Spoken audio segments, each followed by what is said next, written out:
సత్యసాయి కవి గారు రావాల్సిందిగా కోరుతున్నాను. ఆ రోజున ధర్మాన్ని నిలబెట్టడానికి ఆది శంకరాచార్యులు వారు దేశం నలుమూలలకు ఎలాగా తిరిగారో అదే మన 2 రాష్ట్రాల్లో దేశంలో ఏ రోజు క్షణం ఖాళీ లేకుండా ఈ ధర్మ ప్రచారానికి పూనుకున్న మన స్వామివారు రాధా మనోహర్ స్వామి వారిని వేదిక మీదకి రావాలని స్వామివారు ఒక్క మాటగా చెప్పాం. మేము వెళ్ళి ఆయన వ్యక్తిగతంగా కూడా కలవలా. ఇంత సమయం తీసుకొని ఇంత శ్రద్ధలతో అందరు రైతుల దగ్గరికి పలకరించారు, ఫోటోలు తీసుకున్నారు, చేతి వృత్తిలో వాళ్ళని పలకరించారు, ఆయన అనుభూతి చెందారు. ఇది ప్రకృతి వ్యవసాయం ముందుకు వెళ్ళటానికి దేవస్థానంలో తరిగొండ వెంగమాంబ రోజుకి 1,00,000 మంది తినే రోజు దగ్గరికి వస్తుందని, దీంట్లో స్వామివారి పాత్ర కూడా ఉంటుందని నేను విశ్వసిస్తున్నాను. ధన్యవాదాలు. అద్భుతం, అద్భుతం. చెప్పే ఉంది ఒక మంత్రం చెప్పుకున్నాక చూడండి, చిత్రమే ఇక్కడ చిత్రం. ఈ చిత్ర ప్రముఖుల్లో అతి ముఖ్యమైన పేరు కలిగిన రవివర్మ గారు. ఇది ఇంకా విచిత్రం కదా. అంటే ఈయన ఇప్పుడు ఆరోగ్యాన్ని ఇచ్చే రవివర్మ, మన శరీర కర్మను తొలగించే రవివర్మ. కానీ అసలు రవివర్మకే అందని ఒకే అని కదా. సో చిత్రాలు అంటే ఇంకా చాలామంది ఉండొచ్చు. మనకి తెలుగులో వడ్డాది బాపయ్య గారు, అవునా? బాపు తోపు, ఇంకా ఆయనకి లేదు స్టాపు. కాబట్టి అసలు మనలో హృదయం ఉంది అనడానికి ఇది రుజువు. నీకు అర్థమైందా? హృదయం ఉంటేనే ఇలాంటి చిత్రాలు, ఇలాంటి వాతావరణం ఉంటుంది. మంత్రం చెప్పుకున్నాక విషయంలోకి వెళ్దాం. అందరు చెప్పండి. మన నరసింహస్వామి సన్నిధిలో ఉన్నాం. ఉగ్రం ఉగ్రం వీరం మహా విష్ణుం జ్వలంతం సర్వతోముఖం నరసింహం భీషణం భద్రం మృత్యుం నమామ్యహం. శ్రీ నరసింహ జై నరసింహ జై జై నరసింహ. ప్రహ్లాదేశ జయా పద్మ ముఖా పద్మ భృంగో. జై శ్రీకృష్ణ చైతన్య ప్రభు నిత్యానంద శ్రీ అద్వైత గదాధర శ్రీవాసాది గౌర భక్త వృంద. అందరు 2 చేతులు పైకెత్తి హరే కృష్ణ. మీ అందరికీ ప్రసాదం పెట్టారుగా. మేమంటే తినలేదనుకోండి, ప్రయాణం చేసి వచ్చాం. నేనేమనుకున్నా అంటే రాగానే తినేద్దాం అనుకున్నా. కానీ నన్ను తినేసే వాళ్ళు ఉంటే నేను ఎలా తింటాను? ఇంకా నాకు చాలా నీరసం వచ్చి ఇప్పుడు దారిలో డ్రై ఫ్రూట్ ఏం లడ్డుది, విటమిన్ లడ్డు ఏదో ఉంది, ఆడ కూర్చున్నా, టక్కు నోట్లో వేసుకున్నా. ఇంతలో వేడివేడిగా గ్లాసులో ఏదో పెట్టారు, వాళ్ళతో దొబ్బేశాను. సే వర్మ ఫర్ ధర్మ, ఇఫ్ ఈ నెవర్ అలౌస్ దట్స్ మై కర్మ. సో ఆ లడ్డు వేసుకున్నా. ఇక్కడికి వచ్చే లోపల అదంతా సెకండ్స్లో అది నీళ్ళు అనుకున్నా. వెచ్చగా ఉంది, తాగితే పెచ్చగా ఉంది. ఆనంద బలం వచ్చేసింది అంతే.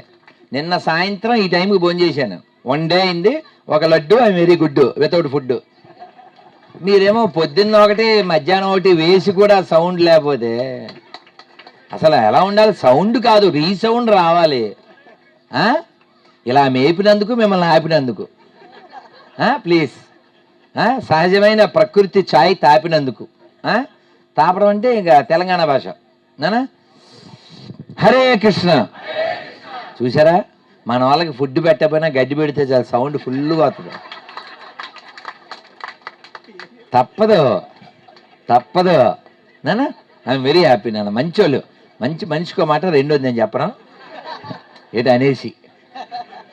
నానా హరే కృష్ణ హరే కృష్ణ కృష్ణ కృష్ణ హరే హరే హరే రామ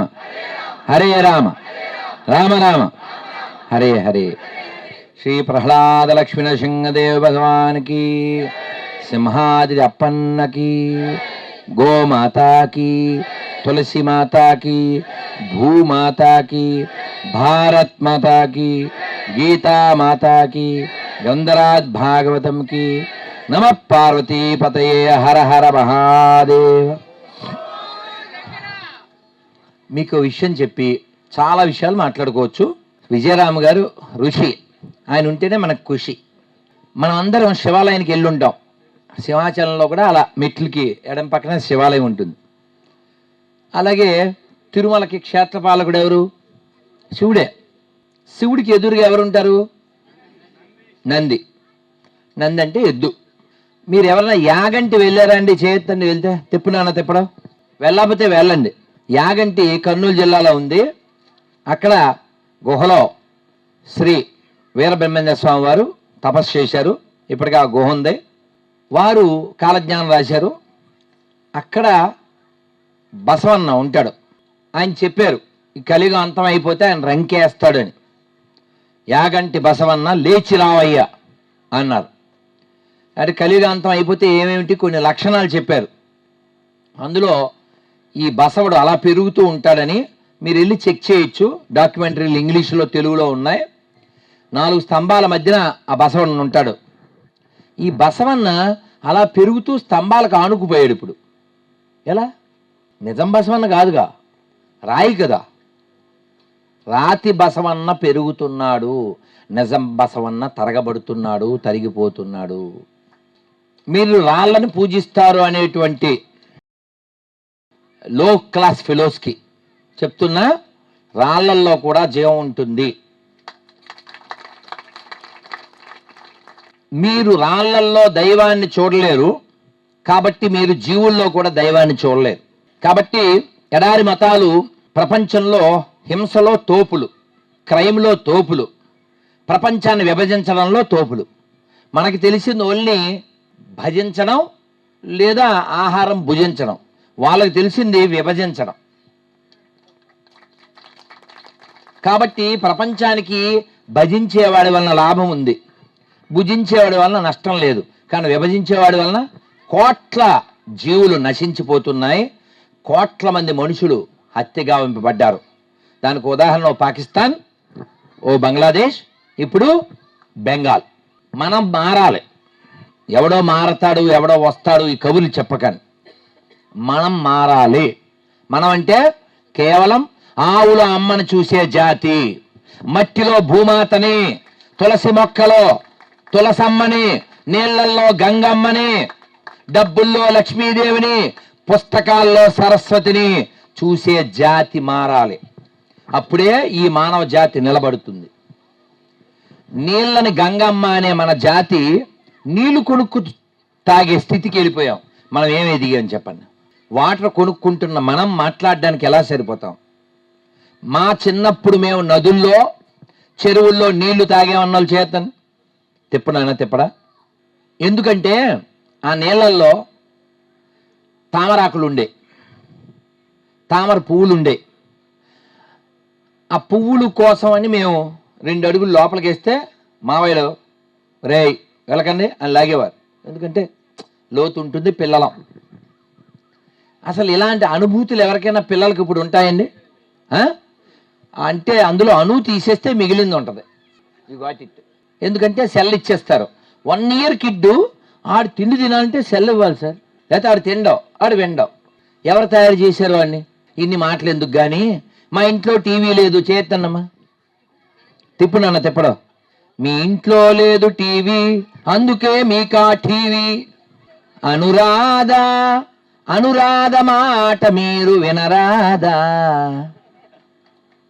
ఒక ఆవుని మీరు కొనరాదా, సహజాహారము మీరు తినరాదా.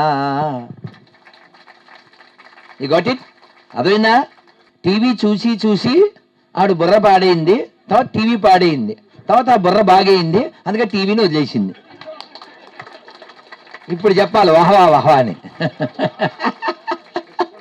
విన్నారా మీరు? ఆవిడ కన్నారా? చూసారా? టీవీ చూసి చూసి వెన్నె వంగింది. వెన్న పూసలా వంగాలి మన బాడీ, వెన్ను వంగడానికి కాదు. అడ్డమైంది తింటే వచ్చేది క్యాన్సర్. రవివర్మ గారి మాట వింటే వస్తుంది ఆన్సర్. మా విజయరామ్ గారే దానికి స్పాన్సరు. చూసారా, వెన్ను వంగింది, వెన్నపూస చిలికేగా అది మళ్ళీ నిలబడింది. ఇప్పుడు నేను మీకు శివుడి దగ్గర మొదలుపెట్టా, మీరు గమనించండి. ఏమిటండి అసలు టాపిక్ ఏంటి, అసలు ఏం మాట్లాడుతున్నారు మీరు? ఏదో ఫోటోల గురించి మాట్లాడాలి, లేకపోతే గుహ ప్రవేశం మాట్లాడాలి, మీరు యాగంటి అంటారు, చాగంటి అంటారు. అసలు ఏంటి అసలు అంటే, చాగంటి గారు కూడా గోశాల ఉంది వారికి, కాకినాడ. మేము వెళ్ళాం. ఈ రాష్ట్రానికి అయితే ఆ యాగంటి ఈ చాగంటి ఇద్దరు చాలా అవసరం. ఎందుకు అంటే, యాగంటి ఎద్దు అంటే బసవన్న, ఆయన మనకి గుర్తు చేస్తూ ఉంటాడు, ఆ బసవన్నను కాపాడితే మన జీవనం ఎలా బాగుంటుందని. ఇంకా చాగంటి గారు చాలా గుర్తు చేస్తుంటారు, ఇంకా అతిథులు చెప్తే గడ్డి పెడుతూ ఉంటారు. అయినప్పటికీ కొందరు అంత త్వరగా మానరు. వారు మీ ఆ ఫోటో ఒకసారి పెట్టుకొని, ఇది ఎవరు వేశారు? ఈ కళాకారుడు ఏం పేరు సార్? అబ్బాయి ఏం సార్ అసలు? సార్ మీ నాన్నగారి పేరు చెప్పండి సార్. ఆయనకు ఓసారి చెప్పలు కొట్టున్నాం.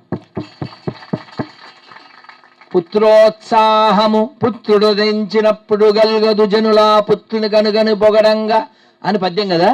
అలా ఈయన భవిష్యత్తులో కళాకారుడు అవుతాడని కళాసాగర్ పెట్టారు. సార్ మీ నాన్న తోపు, మీతో దిగాలో స్నాప్. అసలు ఎంత చిన్న విషయం కాదండి.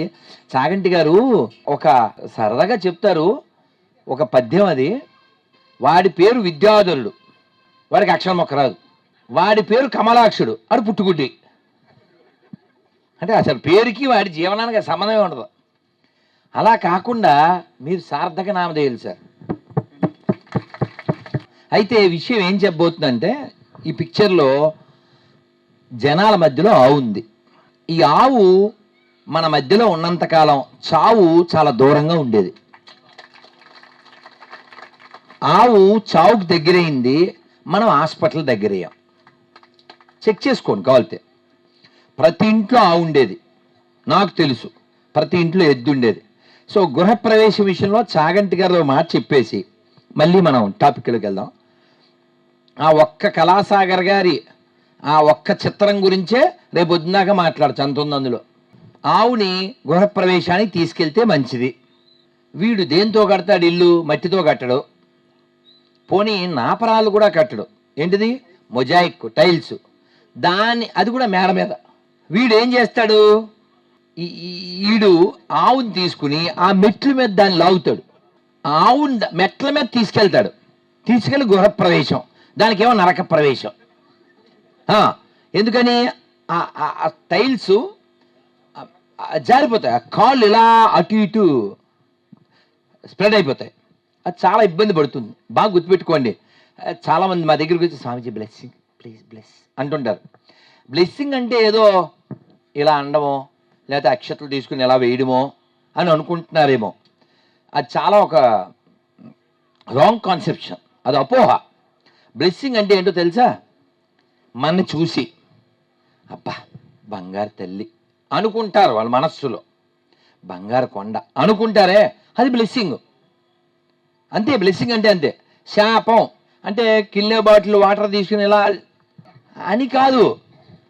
మన చూడగానే ఎవడ్రాయుడు అనుకుంటే చాలు, అదే శాపం. అదేందా? మన చూసే వాళ్ళు ఫీల్ అవుతారు. అది కొదమ సింహం గుర్తుందో లేదో సినిమా, అందులో మోహన్ బాబు వస్తే మొత్తం కంపు, అలాగనమాట. అదే శాపం.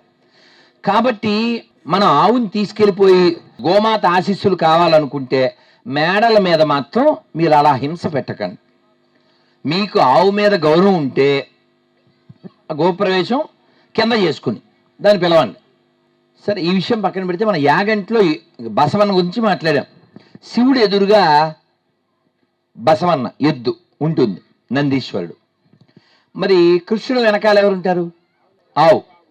మీరు గమనించండి, శివకేశవులు మనకి ఏం నేర్పిస్తున్నారంటే, ఒరేయ్ మొద్దు కాపాడరా ఎద్దు, అప్పుడు అనారోగ్యం అవుతుంది రద్దు, ఆవు ఉంటే నీకు ఉండదు సావు, అందుకే పెడుతున్నారు ఈ చాకిరేవు. ఇద్దరు నేర్పిస్తున్నారు. ఆవును కాపాడుకుంటే, ఎద్దును కాపాడుకుంటే వ్యవసాయం బాగుంటుంది. వ్యవసాయం బాగుంటే ఫలసాయం బాగుంటుంది, ఫలసాయం బాగుంటే మన ఆరోగ్యం బాగుంటుంది, ఆరోగ్యం బాగుంటే దేశం బాగుంటుంది, దేశం బాగుంటే ప్రపంచం బాగుంటుంది. స్వచ్ఛ భారత్ ఎక్కడి నుంచి వద్ది? జొమాటోలో టమాటా బాత్ ఆర్డర్ ఇచ్చి తినేస్తే రోగ భారత్ అవుద్ది కానీ ఆరోగ్య భారత్ అవుద్దా? అది కూడా మొన్నటిదే. మొన్నటి టమాటా బాత్ వేడివేడిగా జొమాటోలో ఆర్డర్ ఇచ్చి ఆహా ఏమి రుచి తినరా మై మరచి. మీ అమ్మ వండింది అది ఏమన్నా? మీ అమ్మ వండితే నువ్వు కామెడీలు చేస్తావు మళ్ళీ దాని మీద. వాడెవడో అందులో ఏం వేస్తాడో తెలియదు, ఏం పోస్తాడో తెలియదు. With video proofs. అందుకని మీరు వినండి, మంచివే తినండి, ఆరోగ్యంగా ఉండండి. అయితే ఆవు విషయంలో ప్రత్యక్ష విషయం, ఆవు ఎద్దు విషయంలో నా చిన్నప్పుడు నా బాల్యంలో నేను చూసా. మా పిన్ని ఎద్దు చనిపోతే ఏడ్చిందండి విజయరామ్ గారు. అది తీసుకుపోతుంటే ఏడ్చింది బోరుమని. ఎద్దు అంటే ఇంట్లో ఒక భాగం, ఆవు అంటే ఒక భాగం. ఆ భాగం పోయాక వచ్చింది రోగం. మీరు గమనించండి, ఊరికి ఓ పద్యం ఉండేదండి, మీకు తెలుసా? సొంత అప్పిచ్చువాడు, తర్వాత కామా ఉందండి, దిక్కుమాలు కలపకండి. అప్పిచ్చువాడు వైద్యుడు అంటే అప్పిచ్చేవాడు వైద్యుడే, వీడి పైత్యం, కాళిదాస్ కవిత్వం కొంత, వీడి పైత్యం కొంత. అప్పిచ్చువాడు కామ, తర్వాత అప్పిచ్చువాడు వైద్యుడు, తర్వాత ఏంటి తీర్చేవాడా? ఎవరండి బాబు? అప్పులు తీర్చడం కూడానా? ఈయన చేసుకుంటూ పోతే బాగుంది సార్. అది అప్పిచ్చువాడు వైద్యుడు, ఎడతెగక పారు ఏరు, అంటే ఎప్పుడూ నీళ్లు ఫ్లోటింగ్లో ఉండాలి, అలాంటి ఏరు ఉండాలి ఆ ఊళ్ళో వైద్యుడు ఉండాలి, ఆ ఊళ్ళో అప్పిచ్చేవాడు ఉండాలి. అలాంటి చోట మనం నివసిస్తే బాగుంటాం. ఇప్పుడు చెప్పారు. అలా ఊరికి ఒక్క వైద్యుడు ఉండేవాడు, అప్పుడప్పుడు వచ్చేవాడు. ఇంజక్షన్ అప్పట్లో పెద్దగా ఉండేది, దాన్ని చూసి మనం భయపెట్టేవారు. తాతయ్యకి ఇంజక్షన్ చేయడం ఏమంటావా అనేవారు, పారిపోయేవాళ్ళం. సిరంజి అది ఇంత ఉండేది ఇది. మరి అప్పుడు ఆ రేంజ్లో సిరంజి ఉండేది. ఒక్క ఇంటికి కాక ఊరి మొత్తానికి ఒక వైద్యుడు ఉండేవాడు, కానీ ప్రతి ఇంట్లో ఆవు ఉండేది. ఇప్పుడు ఇంటికో వైద్యుడు కాదు, పార్టుకో వైద్యుడు. ఈఎన్టి. తర్వాత గొంతుకి ఒకళ్ళో, పంటికి ఒకడో, కంటికి ఒకడో, మోకాలు ఎడం పక్క ఒకడో, మోకాలు కుడి పక్క ఒకడో, లెఫ్ట్ లివర్కి ఒకడో, రైట్ లివర్కి ఒకడో, ఈ కిడ్నీకి ఒకడో, ఆ కిడ్నీకి ఒకడో, గుండెకాయలు రెండు లేవు కాబట్టి ఒకడే. సో మీరు గమనించండి, మనం స్వతంత్రం వచ్చాక ముఖ్యంగా 90 నుంచి బాగా హాస్పిటల్ పెరిగినాయి. కాబట్టి గమనించండి, పోలీస్ స్టేషన్లు పెరిగినాయి. ఈ రెండు పెరిగినంటే ఏంటంటే అర్థం? ఏం పెరిగినట్టు? హాస్పిటల్ పెరిగితే రోగం పెరిగిందని అర్థం, పోలీస్ స్టేషన్లు పెరిగితే క్రైమ్ పెరిగిందని అర్థం. అంటే సమాజం ఆరోగ్యంగా లేదు, పోలీస్ స్టేషన్ రుజువు. దేహం ఆరోగ్యం లేదు, హాస్పిటలే రుజువు. మొన్న సింహాచల శాస్త్రి గారు చెప్తున్నారు, ఆయన ఇక్కడే పుట్టారు, అందుకనే పేరు పెట్టారట వాళ్ళ నాన్నగారు. వాళ్ళ తమ్ముడు ఫోన్ చేసి మేము అప్పన్న అని పిలుస్తామన్నారు. ఆయన గొప్ప హరికథకులు. మీరు తిట్టినా సరే, మీరు ఏమన్నా అనుకున్నా సరే, ఇవాళే చదివాను నేను, హైదరాబాద్ చుట్టుపక్కల 470 వృద్ధాశ్రమాలు ఉన్నాయి. ఆయన చెప్తున్నారు హరికథలో. రోజు 30 వరకు సింహాచల శాస్త్రి గారి హరికథ నేను రోజు వింటాను. 470 వృద్ధాశ్రమాలు హైదరాబాద్లోనే ఉంటే ఇంకా రాష్ట్రం అంతా ఎన్ని ఉన్నాయి, దేశం అంతా ఎన్ని ఉన్నాయి? ఇదేం నేలండిది చెప్పండి అందరూ. మాతృదేవో భవ, పితృదేవో భవ, ఆచార్య దేవో భవ, అతిథి దేవో భవ. ఒక ప్రశ్న అడిగి నేను వెనక్కి వస్తాను, మీరు ఎప్పుడు ఆపమంటే అప్పుడు ఆపుతాను, ఓకే? లేకపోతే ఇంకో లడ్డు తింటే రేపు పొద్దున్న దాకా మాట్లాడతాను. రామాయణం మా ఇంట్లో ఉంది అన్న వాళ్ళు చేస్తాను. ఇప్పుడు ఆ చేతుల్లో సగం తగ్గిస్తాను చూడండి విజయరామ్ గారు. మీ ఎంతమంది చదివారని చెప్పండి, తక్కువ తింటారు. ఏదో చదివేశారు ఏంటి? కొండ అంటే 400 ఎడితే వచ్చేస్తుంది. చదివేమన్న వాళ్ళు చేస్తాను. తిప్పడా కొంచెం, మొత్తం వద్దులేండి పోనీ కొంచెం. అమ్మయ్యా, వాళ్ళకి మిగిలిన చప్పట్లు కొట్టినమ్మా. రామాయణంలో ఒక ముక్క చెప్పక తప్పదు. సింహాచల శాస్త్రి గారు చాలాసార్లు, అంటే పదే ఆ సీతారామ కళ్యాణం వింటూ ఉంటాను. దశరథుడు అడవికి వెళ్ళాడు, మనకు తెలుసు. ఏనుగు నీళ్ళు తాగుతుంది అనుకున్నాడు, బాణం వేశాడు. చచ్చిపోయింది ఎవరు? శ్రవణ కుమారుడు. ఈయన వచ్చాడు, అమ్మ అని వినపడింది. ఆ పిల్లవాడిని దగ్గర తీసి, నన్ను క్షమించురా నాన్న, ఏనుగు నీళ్ళు తాగుతుంది అనుకున్నాను అని ఆ బాణం తీసేసరికి వాడు అమ్మ అన్నాడు. నన్ను ఏం చేయమంటారా అంటే, నా తల్లిదండ్రులు వృద్ధులు, కళ్ళు లేని వారు, వారికి దాహం పట్టుకెళ్ళి ఇవ్వండి అంటాడు. ఆ స్థితిలో మహారాజా నమస్కారం అన్నాడు. అది మన సంస్కారం, ఆ స్థితిలో అని మహారాజాని గుర్తించి. ఈ కథ ఎందుకు చెప్పాయంటే రామాయణం నుంచి, కళ్ళు లేని తల్లిదండ్రుల్ని కావడిలో పెట్టి తీసుకెళ్ళిన జాతికి వృద్ధాశ్రమాల దరిద్రం ఏంటండి?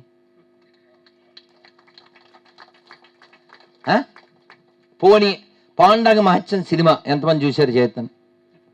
అమ్మాని పిలచిన ఆలకించవేమమ్మ, ఆ వేదన తీరు రోజు ఈ జన్మకు లేదా. అమ్మా అమ్మా ఎప్పుడుదో తెలుసా? నేను పుట్టక ముందుది, ఇందులో చాలామంది పుట్టక ముందుది. ఆ సినిమా, ఆ పాట, అంటే ఆ సినిమా మేము పుట్టక ముందు వచ్చింది. మేము పుట్టిన తర్వాత మాకు ఊహొచ్చే టైంకి స్టేజ్ మీద రికార్డింగ్ డ్యాన్స్లో ఈ కాళ్ళు మడతెట్టుకుని అతను అలా నటిస్తూ దేగుతూ అసలు పాడుతుంటే ఏడిచేయడమే, ఎదరు కూర్చుని ఏడిచేయడమే. అంటే అంత బాగా. ఆ తర్వాత కాలంలో సినిమా పాడైపోయింది, పాండురంగడని తీశారు. కానీ ఆ పాట మాతృదేవో భవ, అది కూడా అద్భుతంగా ఉంటుంది. విషయం ఏంటంటే, అలాంటి దేశంలో పుట్టి ఒక పుండరీకుడు పుట్టిన నేల, ఒక శ్రవణ కుమారుడు పుట్టిన నేల, ఒక రామచంద్రమూర్తి నడయాడిన నేల. యశోద నందమహారాజుతో అందంట, మా అబ్బాయి చాలా గొప్పవాడు. ఆహా, ఎలా మీ అబ్బాయి గొప్పవాడు? ఏమైనా పని చెప్పండి చేస్తాడు అందంట యశోద. అంటే అప్పుడు 2.5 ఏళ్ళు అంట కృష్ణుడికి, 2.5 years. ఆ పాదరక్ష ఇలా తీసుకురండి అన్నారు. ఇప్పుడు మనకి ఎవరికైనా చెప్పులు తీసుకురమ్మన్నారు అనుకోండి, ఎలా తీసుకొస్తాం? ఎవరో చెప్పులు తెమ్మన్నారు పెద్దవాళ్ళవి, ఇలా పట్టుకు తెస్తాం కదా. కానీ లోకాలను మోసేటువంటి భగవంతుడు, కృష్ణ భగవానుడు, వాళ్ళ నాన్న చెప్పుల్ని నెత్తి మీద ఇలా పెట్టుకు తీసుకెళ్ళాడు.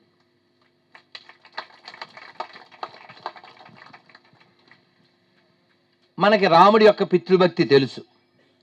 వాళ్ళ నాన్నగారే ఐడియా ఇచ్చారు, ఒరే నేను మీ పిన్నిని ఎదిరించలేను, కానీ ఒక్క పని చేస్తే నా దుఃఖం తీరుతుంది. నిన్న అనౌన్స్మెంట్ అయిపోయింది కదా, ఎలాగా you are going to be sit in the throne. అందుకని అనౌన్స్మెంట్ అయిపోయింది కాబట్టి వాళ్ళు కూడా నువ్వే రాజని ఆల్రెడీ మెంటల్లీ కన్ఫర్మ్ అయిపోయారు కాబట్టి నన్ను జైల్లో వేసి, దశరథుడు చెప్తుంది, నన్ను జైల్లో వేసావు అనుకో, మీ పిన్ ఏంటి ఎవడో కిక్కురు మండవు, అప్పుడప్పుడు వచ్చి హాయ్ డాడీ అని పలకరించు, నేను పలకరించిపోతాను, నువ్వు సీట్లో కూర్చో. బాగుంది ఐడియా. ఇలాంటి ఐడియాలు ఏం ఇవ్వకుండానే అలాంటి పని చేశాడు ఎవడాడు? ఔరంగజేబు. అలాంటి ఐడియాలు ఎవడూ ఇవ్వలేదు. వాళ్ళ నాన్న కళ్ళు పీకేసి మరీ జైల్లో వేసాడు. ఆ జాతి అటువంటిది, ఆ ఖ్యాతి అటువంటిది, ఆ జాతి ఖ్యాతి అటువంటిది. సో కాబట్టి రాముడు చెప్పాడు, నాన్నగారు మీరు 14 ఏళ్ళు నేను దూరం అయిపోతానని చెప్పి ఈ నేరం చేయమంటున్నారు, వద్దు, నేను 14 సంవత్సరాలు 14 నిమిషాల్లో గడిపి వచ్చేస్తాను, మీరు కూర్చోండి అని చెప్పి, నా దారి రహదారి ప్రస్తుతానికి సింగిల్గా జంగిల్లోకి వెళ్తాను అని చెప్పి ఆయన వెళ్ళిపోయాడు.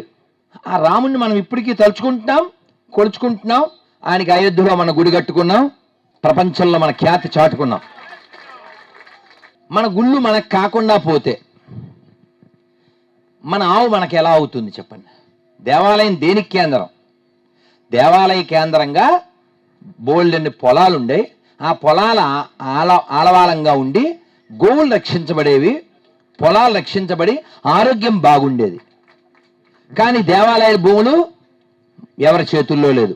ఈ దేవాలయాల భూములు ఎన్నో ఆక్రమించబడ్డాయి. కాబట్టి గోమాతను కాపాడడం ద్వారా మనం భూమాతను కాపాడుకుందాం. భూమాతను కాపాడుకోవడం ద్వారా మన ఆరోగ్యాన్ని కాపాడుకుందాం.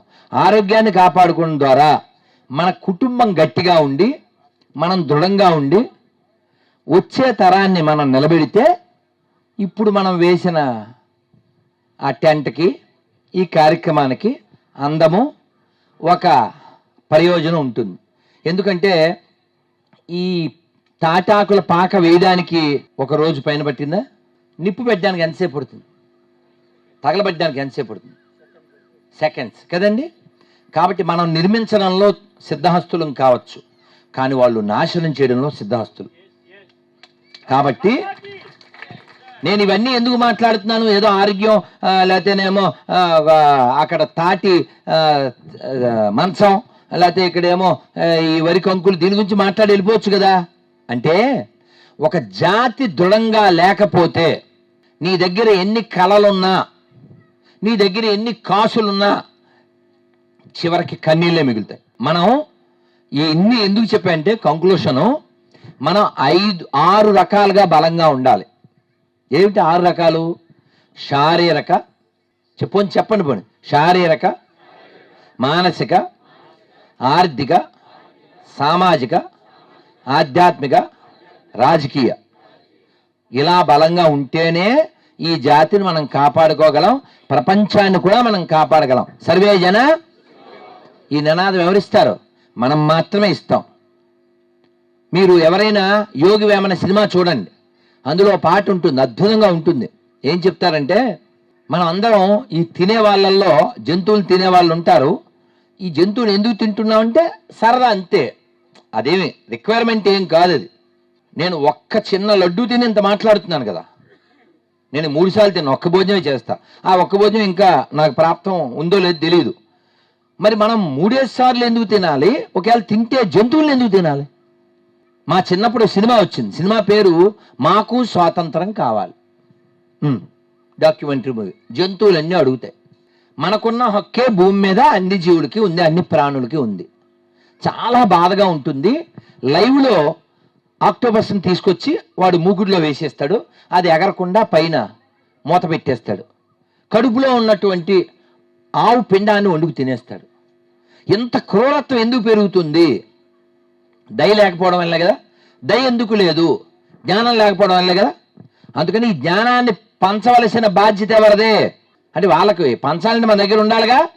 ఆ పాట ఏమిటంటే, దొంగలు కొల్లగొడితే వేమన గారు, ఏందైనా బాధగా ఉందా అంటే, వాళ్ళు తెచ్చిన ఈ బంగారం డబ్బులన్నీ కప్పల కింద తేలు కింద మారి వాళ్ళని కుడతాయి. వాళ్ళు స్వామి రక్షించు అంటే, ఏందైనా బాధగా ఉందా?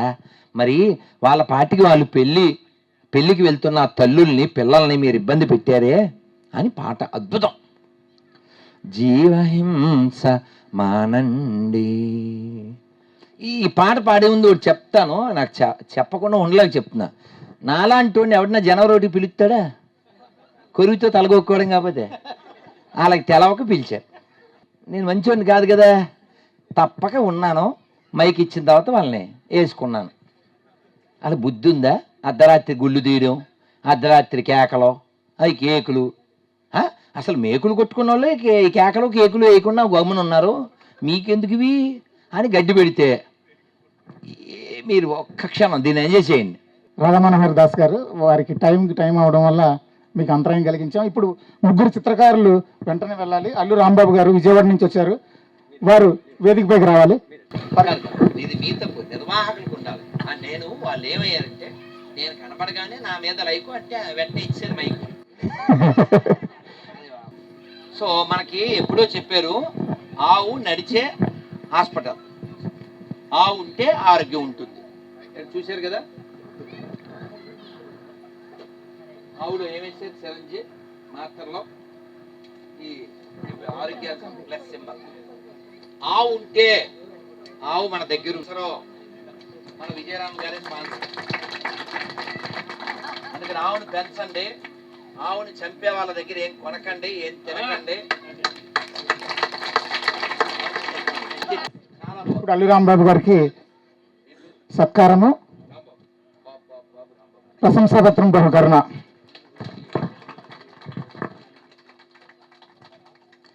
తర్వాత పి చిదంబరేశ్వరరావు గారు విజయవాడ నుండి వచ్చారు. ప్రశంసాపత్రం రెమ్యూనరేషన్గా వారికి 2000 రూపాయలు శ్రీలీల గారు అందిస్తున్నారు.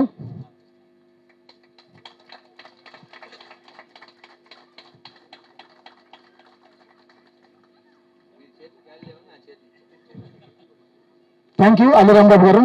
వెంటనే పి చిదంబరం గారు.